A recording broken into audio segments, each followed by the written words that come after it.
Lad os være ærlige et øjeblik. De fleste, som vurderer forbrugslån, gør det ikke for luksus. De gør det, fordi noget må løses. En uventet regning.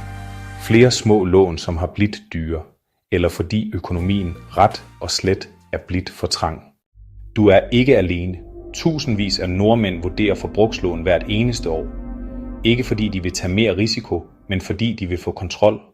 Problemet er ikke altid lånet. Problemet er, at mange vælger før de sammenligner. Og der kan samme lån koste helt forskellige beløb, afhængig af hvilken bank du vælger. Det er her sammenligning kommer ind.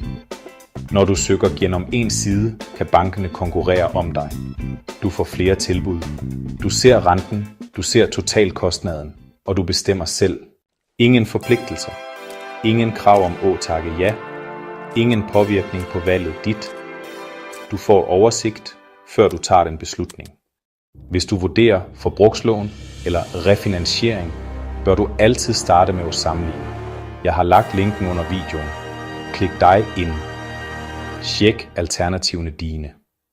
Og vælg det, som faktisk passer din økonomi. Et lån er et værktøj, ikke en løsning i sig selv.